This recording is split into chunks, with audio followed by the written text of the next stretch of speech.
All right, who's ready for 90-degree days? Not me.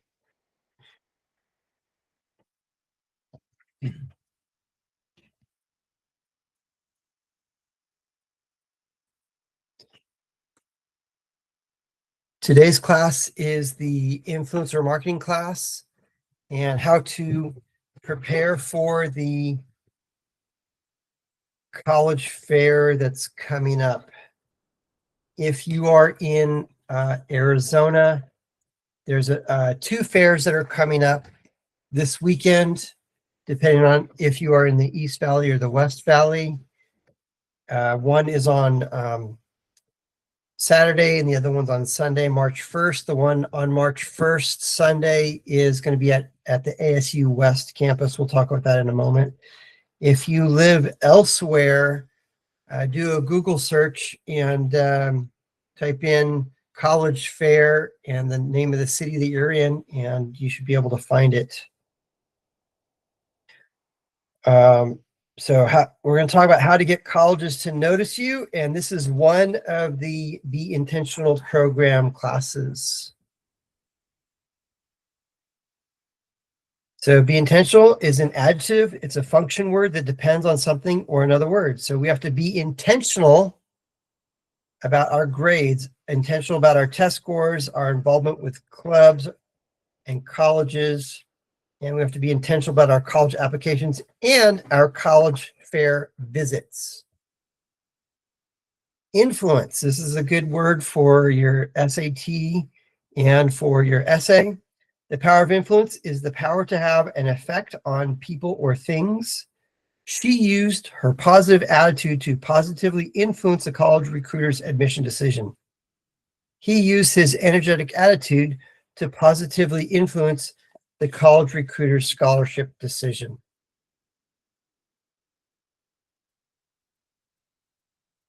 How to promote yourself to colleges. First, make yourself into an easy to recruit candidate. We want to find out what the college values and then do that. We want, and when we make ourselves into an easy to recruit candidate, we make their job easier, and we want to make their job as easy as possible. Okay. So figure out which college on your list is the most difficult to get into that's on your list, and then do everything that's necessary to get into that college. And then once you hit those levels, you have everything necessary for each college that falls below that mark. If you need help creating a college list, please do contact us.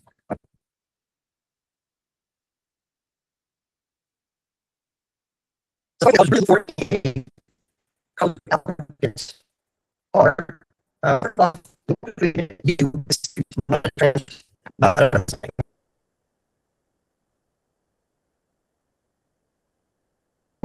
to fit in their campus and to admit. JD, your audio is kind of going in and out. I don't know. Your audio is kind of going in and out. So.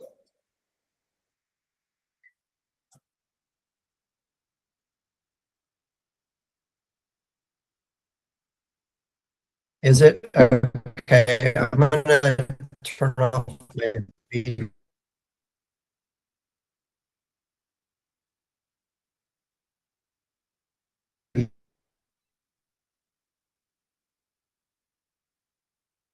Yes.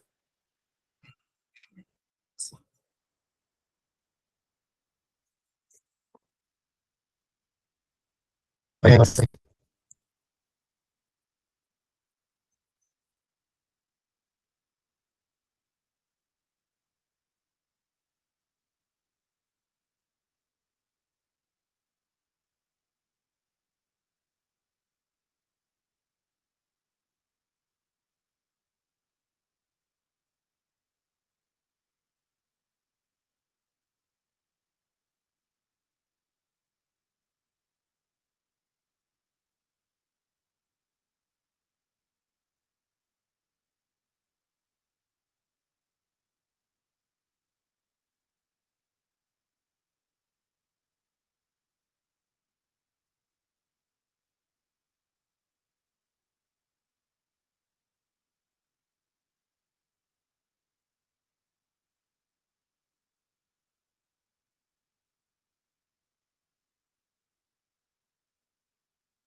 fix some technical difficulties we're having here.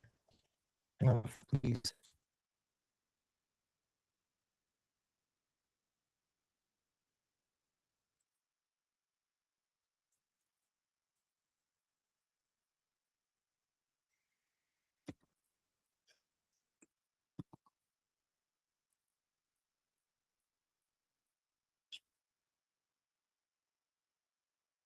All right, can you hear me okay now? If you can hear me okay, raise your hand, please.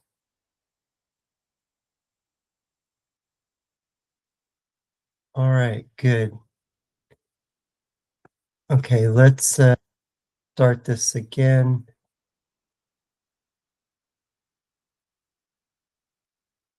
And we'll go to share our screen.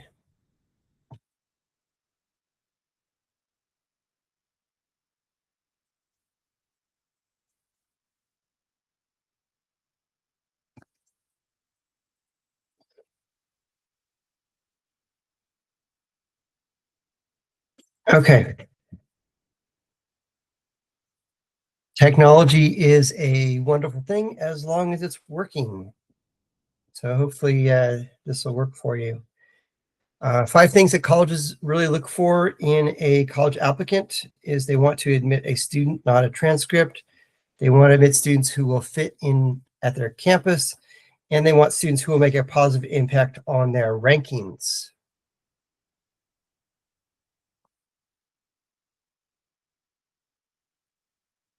The first thing they're going to look at is your academic performance, your GPA, and your overall GPA matters starting on day 1 of your freshman year of high school. Upward trends impress colleges. Senioritis hurts admission and scholarships. So I've had some people say that, well, my freshman grades don't matter or any of that. And the reality is all grades matter from every grade. So freshman, sophomore, junior. So your freshman, sophomore, and junior year is what gets you into college, those grades. And your senior year is what holds your spot. So if a student has an upward trend in their GPA, that's going to be impressive to a college. The second thing that they're going to ask about is your rigor. Did you challenge yourself academically? Did you take AP Honors IB and all that? What is the most important thing is for you to get the highest grades, highest GPA you can. And then in line with that, take the hardest classes that you can, but don't take so many hard classes that your grades can be impacted negatively. Okay. Your unweighted GPA is what really matters. The third thing that colleges are going to ask about and want to know about you is your involvement and leadership. Who are you outside of the classroom? So they want depth over breadth.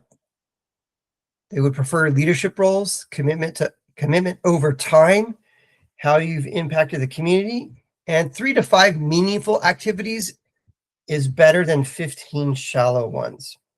So get involved, join a club, start or continue a hobby, learn more about that hobby, learn more about that activity, dive deeper into it. Some colleges value the activities you're involved with and will give you scholarships for those things. For example, if a college values marching band, the college may give a student a scholarship for being involved in marching band. So be strategic with those things. And this is a great question you can find out when you're going to the college fair is what is that college value? Besides grades and test scores, can you get a leadership scholarship? Can you get a talent scholarship? Ask those questions. So be strategic with those things. If you need help choosing which activities to make your resume pop, schedule a meeting with us and we'll be happy to talk to you about that. Also be a leader in one or more of the activities that you do. Leader doesn't always mean that you have a title, such as vice president or treasurer. Leadership also means responsibility. You are responsible for the things that you do. So get involved and take some responsibility for something. Here's an example is Seattle University will give you a scholarship to a select few who are leaders in volunteer community service and activities. And it's an incredible scholarship. So that is one of the things that Seattle University values. What is a college value? Do that and present yourself as that. The fourth thing that colleges are looking at is your character and personal qualities. And that's going to come through in your essays, letters of recommendations, interviews, counselor grades, and the character is what gets you admitted.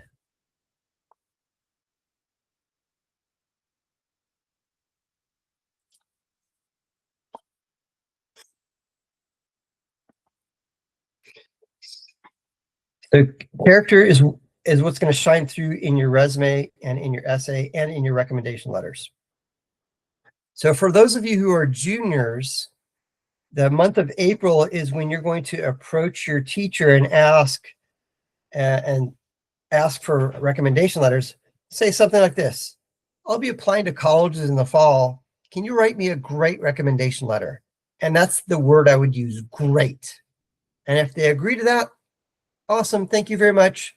Have a wonderful summer. And then in the fall, you just remind them of that. So to get that great recommendation letter, interact in class. So for those of you who are freshmen and sophomores, to get that great recommendation letter, interact in class, ask questions in class, be a positive role model in class. And this is true for sophomores, freshmen, and juniors. Say hello to your teacher when you see them in the parking lot, in the hallway, or in the cafeteria. A sincere smile and a hello goes a long way.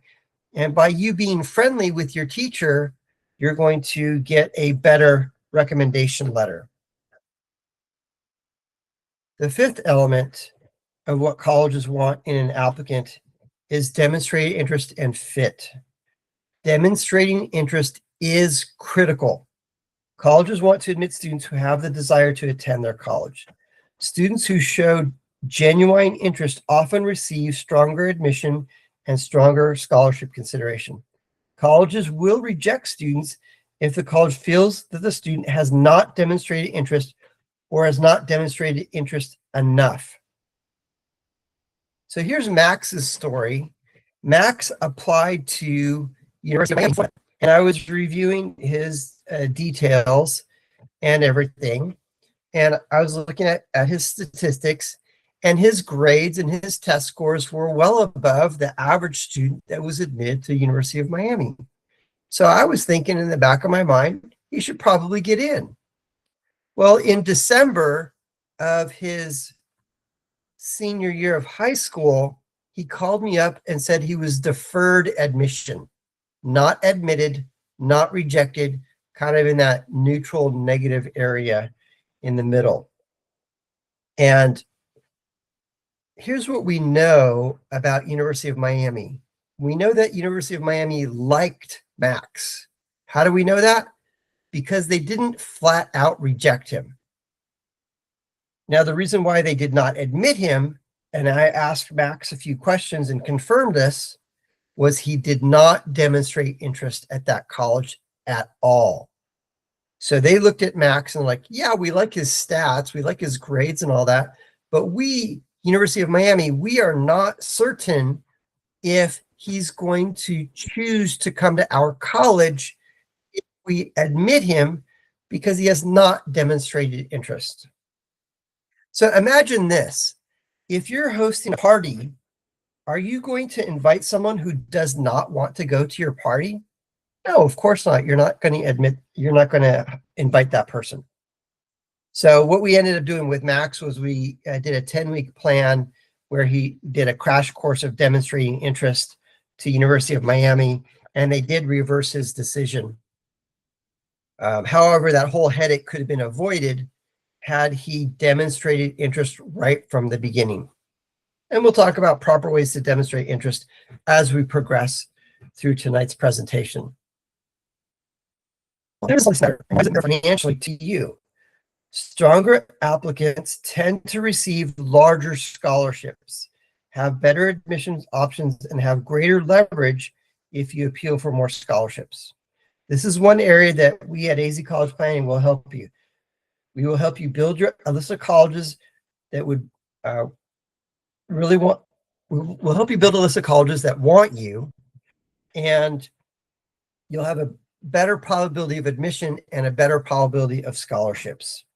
There is a college for everyone, regardless of your GPA, but of course, get the best grades and the best GPA that you can. I will point out a few things in this essay. Over the past 6 years, I've been babysitting. I have noticed one major complaint among parents of the children I watch. Their car seats are hard to install and use correctly, and are a nuisance in their everyday lives with their children. Many of these parents resort to installing and using their car seats improperly because they are complicated. They also do not realize their tremendous importance. This is one major reason that car accidents are the #1 killer of children in the United States. I have been researching child passenger safety since middle school, when I learned of this frightening statistic. Child passenger safety is my passion. The loss of a child is tragic and something that no family should ever have to experience, especially as a result of something preventable like injuries from a car accident. In effort to try and turn these numbers around, I plan to become a child passenger safety technician when I turn 18. I would be trained to install car seats and in turn teach parents to install their specific car seats and use them correctly. However, I would like to take my passion for child passenger safety one step further by becoming an engineer. I hope to one day help advance the field of child passenger safety. In working with the child seat companies, my main goal would be to create an extremely easy to use car seat that is safe, reliable, and hard to misuse. I hope that this could reverse the statistic of car accidents being the #1 killer of children in the United States. When I know that I have saved just one child from the death as a result of a car accident, I will feel my goal has been accomplished. Through public education, improved child passenger safety laws, and improved child seats, I believe a revolution can be made in keeping children safer in the car. I'd be thrilled to play a part in that revolution. Car accidents do not have to be the #1 killer of children in America. So I want to point out a few things in this essay. First off, it's her words. She doesn't use a lot of 4 and 5 syllable words. And if you typically use 4 and 5 syllable words in your everyday vocabulary, then of course use it in your essay. The other thing that I would like you to notice is that she reiterates what she has found and how she wants to circumvent that. Car accidents do not have to be the #1 killer of children in America. She kind of starts off with that and ends up with that. And then the highlighted portions in here, I want to point out these things right here. I have been researching. That shows the college that she has a desire to learn. So she wants to learn. And that's who colleges want to admit. They want to admit students that are academically curious and want to learn. The next thing I want to point out that's highlighted in yellow, I plan to become a child passenger safety technician. This shows that she is being proactive. And her birthday was in November, and when she turned 18 in November. And once she turned 18, she could take the car seat installer class through the fire department. And she did do that.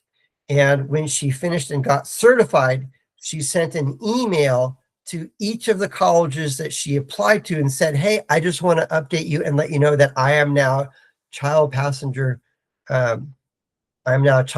safety technician. I have that certificate. And the third thing that I want to point out that's highlighted in yellow that says, by becoming an engineer. This aligns with the college, and the college that has engineering programs. So when you're applying to a college, and if you apply to a college and you tell them that you want to study pharmacy, but they don't have a pharmacy program, that's not going to be good. But if you tell the college that you want to be an engineer and you want to study engineering, and they do have an engineering program, then you're going to align with that college. So when she did send that email, I'm now child passenger safety technician, that put her name fresh on their mind again and showed that she was being progressive and didn't have a terminal case of senioritis. Let's talk about developing your passion and your spike. So Lori, who wrote the babysitter essay, she showcased her passion for safety, engineering, and children in her essay and in her high school resume. Some may ask how to develop your passion and your spike. The simple answer is learn more about it. The more you learn about it, the more you appreciate it. The more you appreciate it, the greater your passion is going to be for that thing, that activity, that subject, whatever it is. To develop your passion, it can start with your interests. What are you interested in? You're not doing schoolwork, homework. What can we find you doing? What hobbies do you have and enjoy? What kinds of things do you research online and offline? Those might be some areas where you might want to start developing your passion. So here's my story. When I was in college, several of my friends had motorcycles and I was interested. I picked up magazines on the topic. I read books about it. I would have browsed the internet, but we didn't have the internet back then. I learned more about it. And eventually I purchased a motorcycle. That's it. It was a 1975 Honda CB 554. And I eventually upgraded to a Honda Superbike, which was super fun and super fast. The more I learned about it, the more I appreciated it, and the more I developed that passion for that thing. And the more I learned about motorcycling and that whole sport, I ended up doing a little bit of drag racing with my motorcycle. And as that passion continued to grow, as I fed that passion more by learning more about it, by reading more about it, by picking up more magazines, by meeting other people who are interested in a similar topic, my passion continued to grow and grow. And that passion finally ended on my desire to build a race car, and ended up racing that car. And last June, we took second place at Willow Springs Raceway. So one passion can lead to another, and that passion can grow and grow. How do you develop and nurture that passion? You learn more about it. So where will your passion take you? I found this in Scientific American, and I'll just read a couple lines from it. Finding a passion implies that it already exists fully formed and is simply waiting to be discovered. Unfortunately, this idea doesn't square with what science tells us. Instead, passions, like interests, are developed. They often begin with a spark of curiosity caused by something in one's environment, such as a fascinating physics lecture or a moving piece of art. Through a process involving repeated engagement, positive experiences, and accrued knowledge, people can come to personally value that content or activity and internalize it. In simple terms, learn more about it. Let's talk about when you are communicating with colleges and recruiters electronically, whether that be through email or texting or some other electronic form. You can pick up a copy of this book, the official book on electronic etiquette, or you could just pay attention. when you are communicating with a college, imagine that the person that you are communicating with and corresponding with is a stuffy old English professor. So when you're conveying your passion to colleges, you may want to talk to them or email your college representative. So imagine that there are a stuffy old English professor. And when you do respond to them, use complete sentences, proper grammar, punctuation, and spelling. All of those things matter. These things will have influence on a college admission and college scholarships. Don't use abbreviations. Always spell out the word. Some people may not know what your abbreviations stand for, so to provide clarity, use complete sentences and spell out the words. Occasionally, I'll get an email or a text from someone, and it'll be kind of cryptic, and I'm like, I don't understand what it is you're asking or what you're telling me. And then I have to reply back to them and say, could you elaborate on this? I don't know what you're referring to. So let's continue with the what, how, why, and when with electronic etiquette. Use a generic plain email address or a professional email address. Don't use any school issued email accounts, because if you have a school issued email account and you are corresponding with a college, when you graduate from high school, most every high school is going to turn off your email account. And I can promise you that you are going to get an important email in June, right after you finish your senior year of high school. And that email is going to be to sign up for orientation, or it might be to fill out a form so they can find you a roommate or something like that. And if they send it to an email account that is no longer turned on, it's going to bounce and you never get it. So always use an email account that you control, such as Gmail, Hotmail, Yahoo, etc. So when you communicate with a college with email, check your email daily. Colleges are going to communicate with students via email, and they're going to and they may send you stuff daily. So you want to make it a habit to check your email.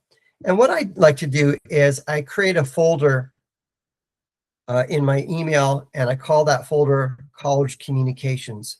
So when I get that email from that college, if it's a college that I am interested in, I will save it in the College Communications folder. You can call it whatever you want.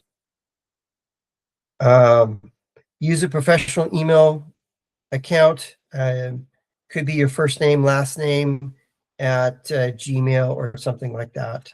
That would be good. Check your email regularly.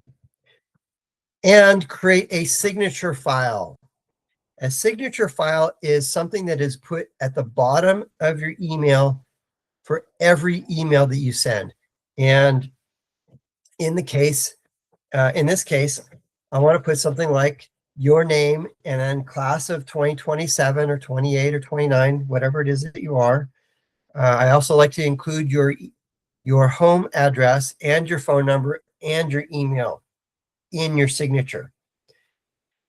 So the reason why I encourage you to do that is because you want to make their job easier. And if your full contact information is in everything that you send them via email, your name, your email, and phone number, if they have any questions, your contact information is on everything you send them. It will be very easy for them to reach back out to you. Oh yeah, I got to call Johnny and let him know that I'm going to be at the Starbucks in the Scottsdale area next week, and I'd love to have a chat with him. And if your phone number and your email is there, that makes their job easy. So if you're using Gmail or any platform, Gmail, Yahoo, Hotmail, etc., just go to a browser and type in how to create a signature file for Gmail, how to create a signature file for Yahoo, etc., and follow those prompts. It's make it easy for college recruiters to get back to you. And that. What, how, why, when, where, what for? Electronic etiquette is also social platforms. Facebook, Instagram, Twitter, Snapchat, TikTok, etc., etc. You want to keep your social sites clean. Clean language and clean photos, no hate speech. Students have been rejected based on the information that college recruiters find on social sites. Yes, colleges are looking at your social platforms, and your social platforms are clean. So be intentional about your online presence. True story, we had a student who was rejected by a college, and when we reached back out to the college to find out why, the recruiter said, we saw a picture of you at a party and you were sitting on a couch and there was a coffee table in front of you with a bunch of empty alcohol bottles and you're underage. Well, the student had to go back to that college and say, yes, I was at the party. Yes, there was alcohol there. No, we don't even want to go there. So make sure the social platforms are clean and squeaky clean. So be intentional about your online presence. When you are texting someone, include your full name. Occasionally, I'll get a text with a request to meet or review something, and I don't know who it is. I got a text message some time back that said, I'd like to meet. Okay, who is it? And what do you want to meet about? And when do you want to meet? So make their job, your job easier. When you reply to them, always reply in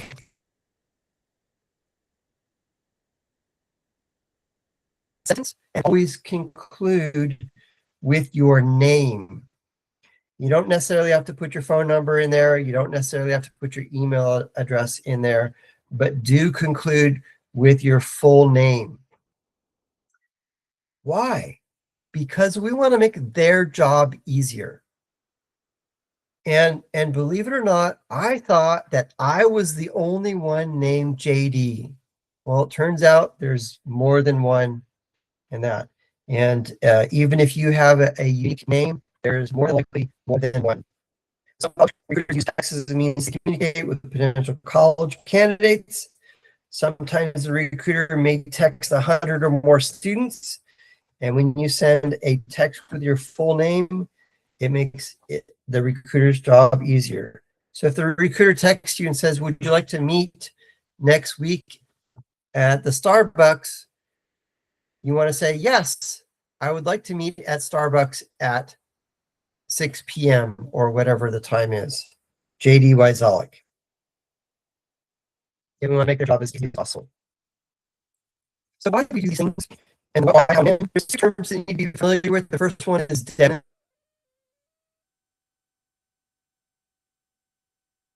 interest. And demonstrating interest is exactly what it sounds like. You're showing the college, hey, I'm interested in your college. Demonstrating interest is one indicator used by colleges to determine how interested applicants are in enrolling in their college.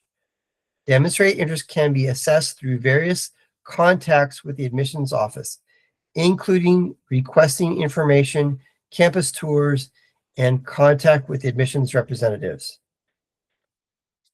So demonstrated interest is important. And why is it important? Because of yield. Every college tracks their numbers. Yield is a percentage of accepted students who actually enroll in the college. Every college tracks their yield numbers. It costs the college money in advertising to entice and ultimately enroll a student. Colleges want to control their costs by admitting students who are more likely to say yes if the college is admitted. And colleges will do this by tracking which students have demonstrated interest and which ones have not demonstrated interest and which ones have demonstrated more interest. I already told you a story about Max, and had he demonstrated interest, I believe he would have been admitted right from the very beginning. So what, how, why, when? Now, colleges who value, demonstrate interest, and yield are going to track every student who come in contact with their institution. So now that you know that these things are important, the next step is to implement a plan. And we want to get on the college's radar by attending the college fair. We'll talk about that in a little bit. And by filling out the request for information form on the college's website. So go to the college's website and in the search bar, type in request information and fill out the form. This step will get you on the college's radar and they will begin to track you. We want the college to track us. You may get an email that says something like this.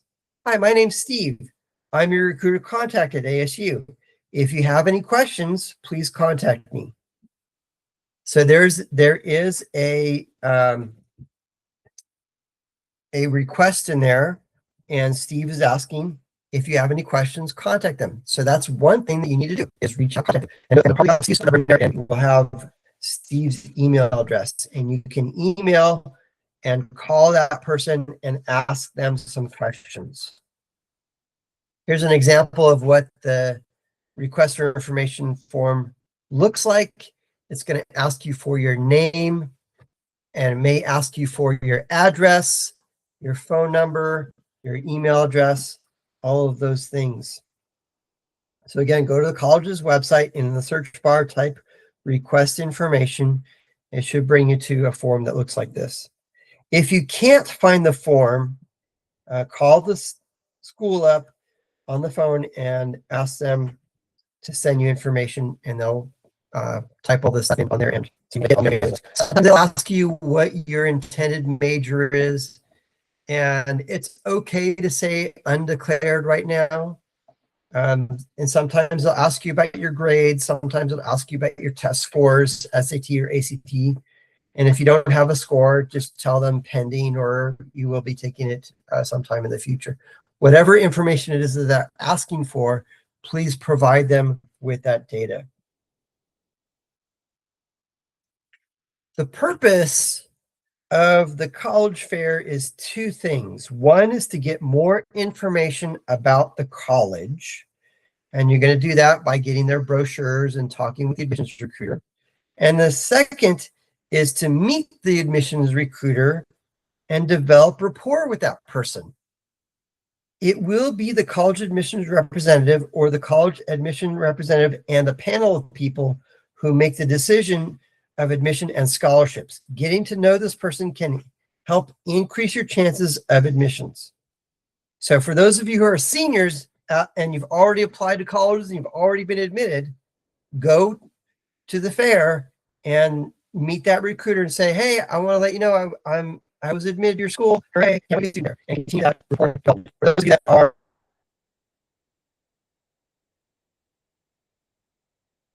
freshmen, sophomores, and juniors, go to the fair to get information. Let's talk about the 17 tips on how to make the college fair the best. Typically in Arizona, in Maricopa County, there are several college fairs throughout the year.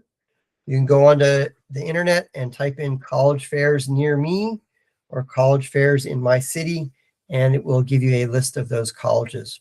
Sometimes there's some specialty college fairs just for STEM, college fairs just for arts, college fairs for theater, and sometimes there are more general college fairs. And then sometimes there are religious college fairs, Christian college fair, Catholic college fair, etc.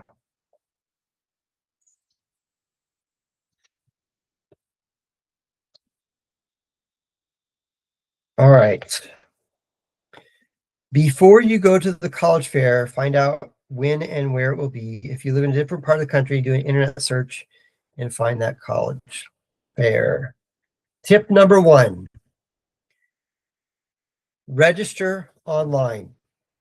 And the website is strivescan.com, STRIVE scan.com for the spring college fair. And when you register on, and when we're done here, I'll send an email with the reason why you want to go online and register for the college fair is to make it easier for the admissions recruiter. When you register online, it's going to ask you for your name, what high school you're going to, what grade you're in. I'm a freshman or sophomore or junior or whatever.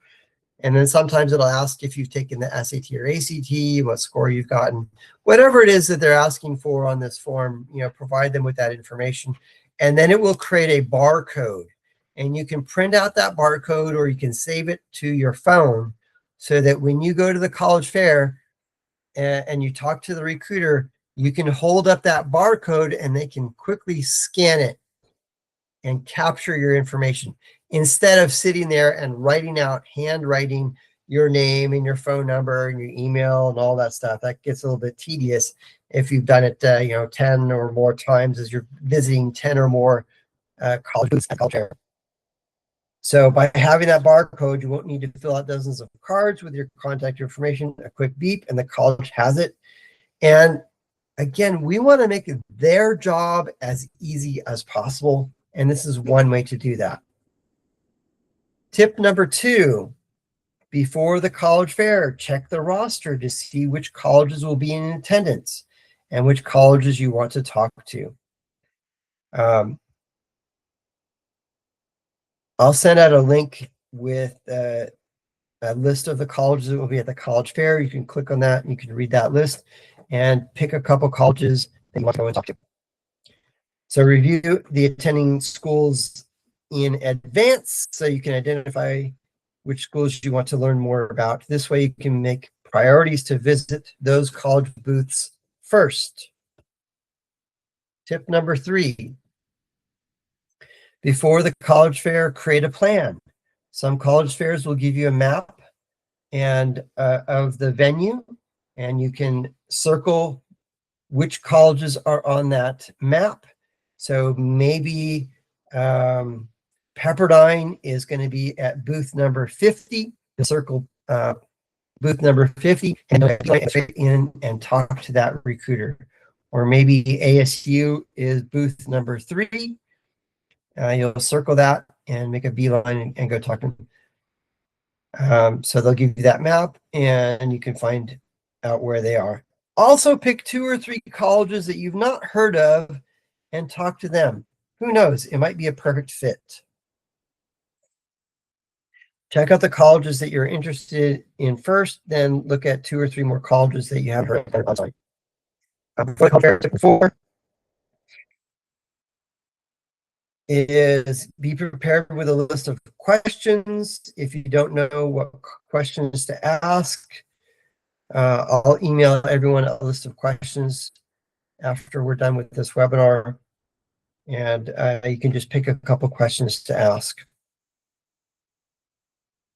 An important question to ask an out-of-state college is, how accessible is your campus to some form of major transportation? Airport, bus, or train station? That's an important question to ask out-of-state colleges. And the question I ask is, does your college have any secret traditions?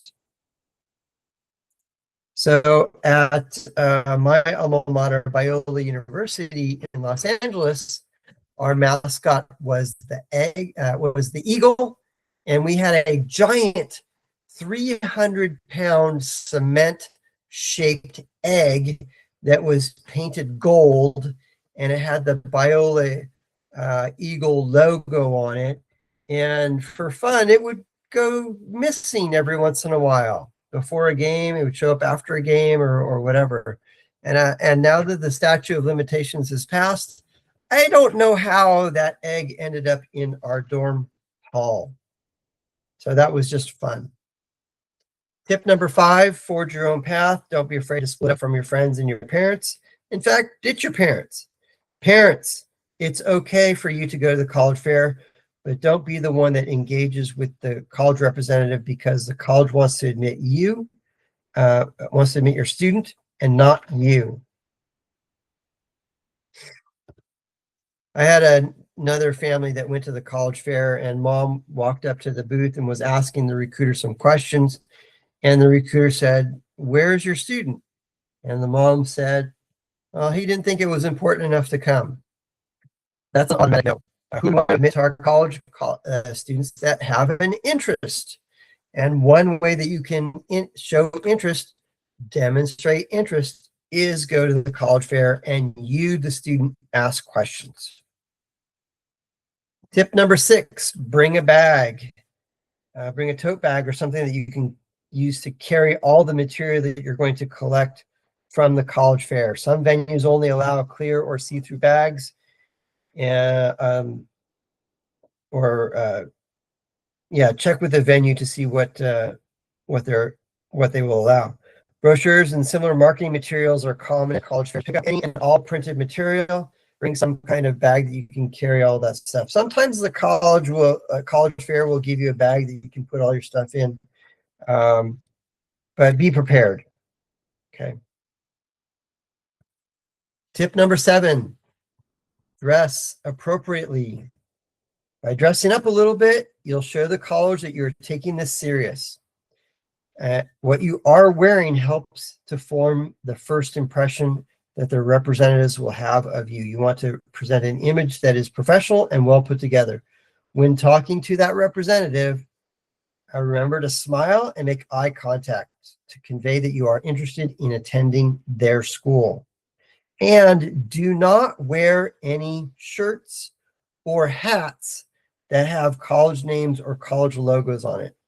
Wearing a University of Oregon shirt while you are talking to University of Kansas is not good. You don't have to wear a tie. You don't have to wear a dress, but if you do want to wear a tie or a nice dress, that's fine. Business casual, so a nice polo shirt. Typically, I like long pants or a longer shirt. Those are some good things to wear so you dress appropriately. And that'll help you. That will help make you stand out. Let's talk about during the college fair. Tip number 8, get there early, right as it opens. Some college fairs are just a few hours, some may be all day. Getting there early, right as it opens, ensures that the representative that you meet will be fresh and ready to go. So for the big college fair, which is in the fall, it goes from about 11 a.m. to about 3 or 4 p.m. And because it's the big college fair, students are shipped in via busing from Flagstaff and Yuma and Tucson, which are 2-3 hours away, and they all arrive around noon, which is where the big rush is. So you want to get there early before the big rush. And for the spring college fair, I would check to see when the doors open and get there right as the doors open. Tip number 9, at the college fair, introduce yourself and always try to ask the first question, not your parents. Remember to ditch your parents. Say something like this. Hi, my name is J.D. Wysolik. What can you tell me about the biology program? And of course, use your full name. I'll send a list of questions you can ask. So ask those questions. Tip number 10. During the college fair, ask the right questions. Don't ask the representative to evaluate your chances of admission. Instead, ask, what are the 2 or 3 coolest things about your college? What's your college's favorite tradition? What is your best scholarship? What have to get it? I love that question. What's your best scholarship? Write this down. What is your best scholarship and how do I get it? What do I have to do to get it? What's your best scholarship and how do I get it? What do I have to do to get it? Ask that question. Tip number 11, stay engaged while you are interacting with a college representative. Show that you are interested. There may be a lot of noise and distractions. Remember to smile and look them in the eyes. Tip number 12, take notes. These notes will help you remember things. Plus, you can use these notes to help write your essay. Some colleges ask the essay question, why do you want to come to our college? These notes can help craft powerful responses. If you take notes on your phone, let the person who you're talking to know that you are taking notes on your device and you're not just randomly texting someone. By telling them that you are taking notes on your device, you are being polite and showing them that you are staying engaged with that person. Remember tip number 11, stay engaged. Hi, my name is JD Wyzolek, and what can you tell me about the biology program? Is it okay if I take some notes on my phone? Yes. Remember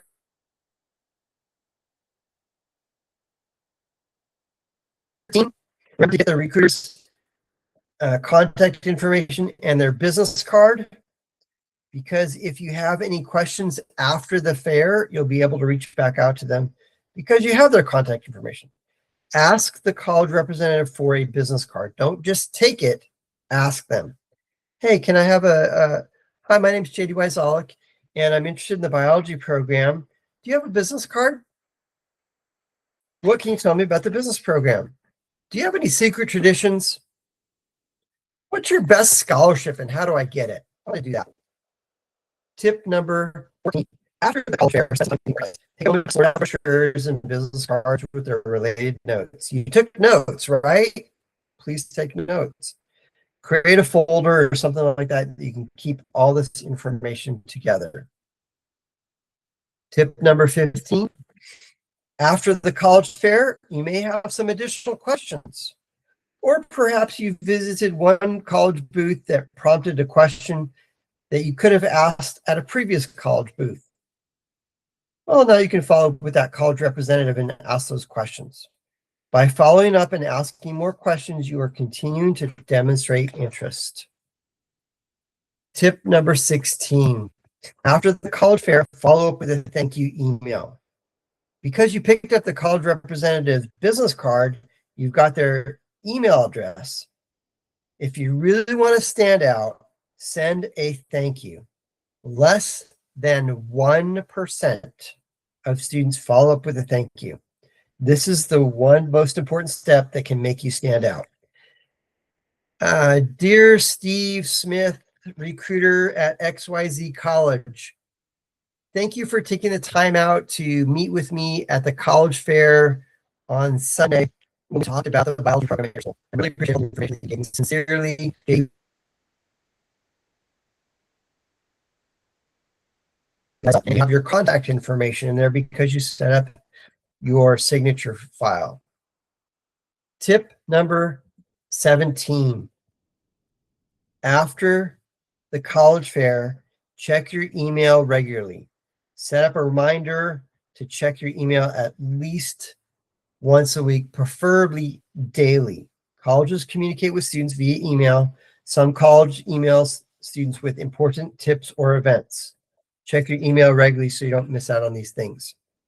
When they send you an email, within that email is going to be some hyperlinks, and you'll click on those links, and when you click on those links, it'll bring you to the web page, and you can watch a video or read the information and all that.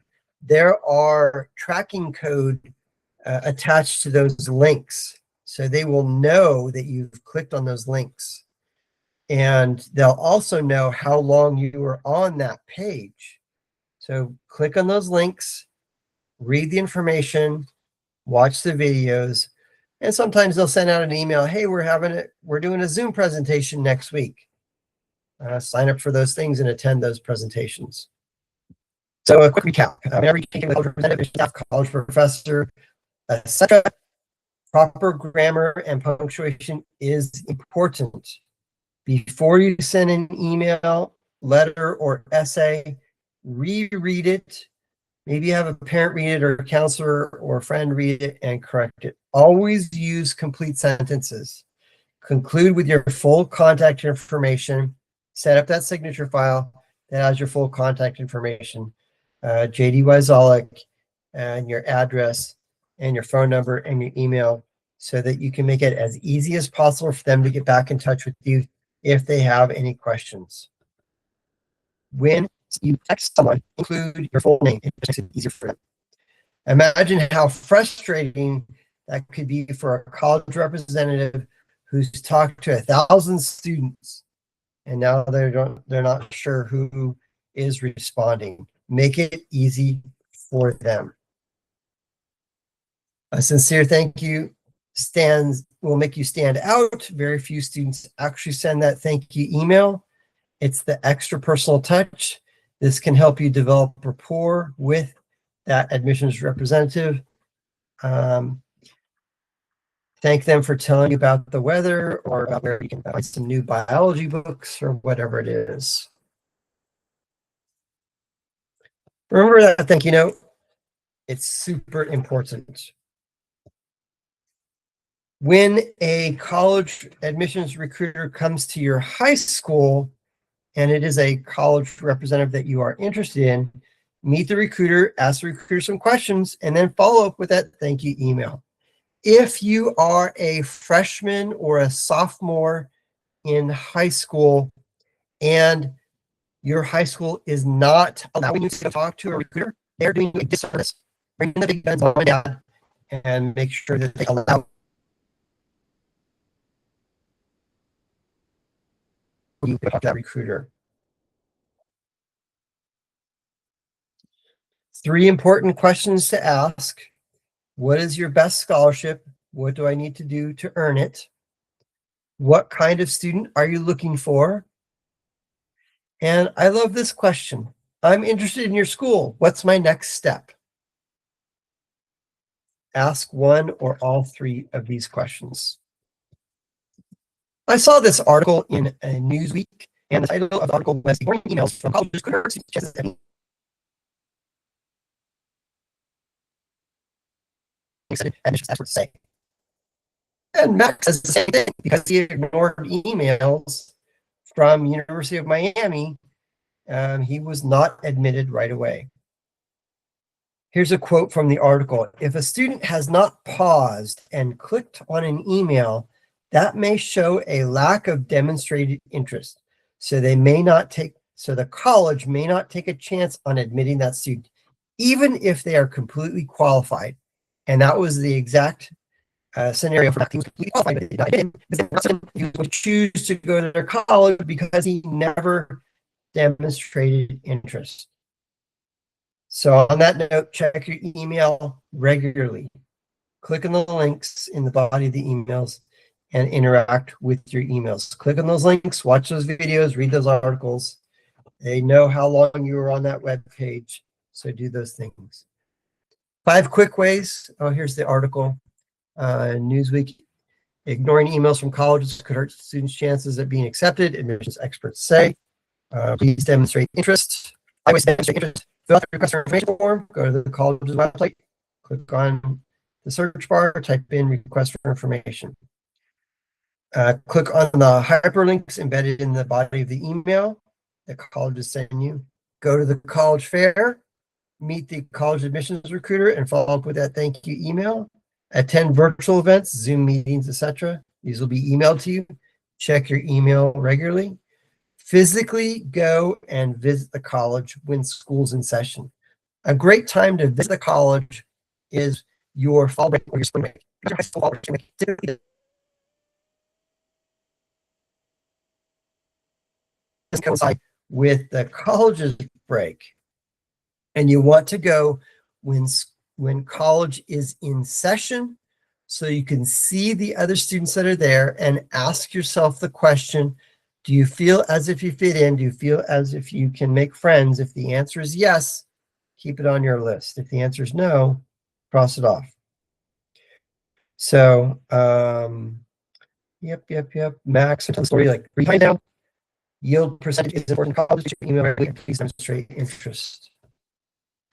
So the Spring College Fair is being hosted by the Rocky Mountain Association for College Admissions Counseling.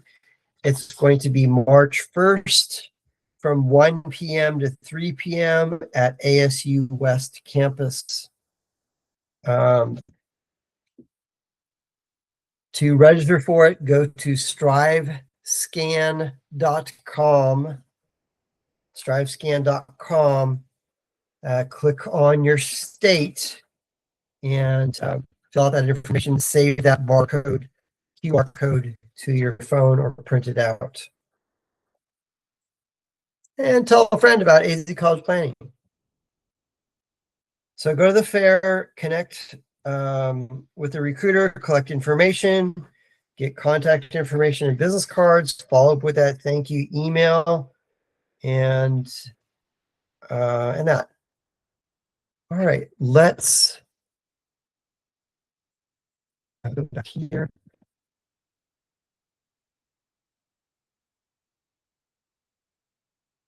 Here, and we are going to stop presenting.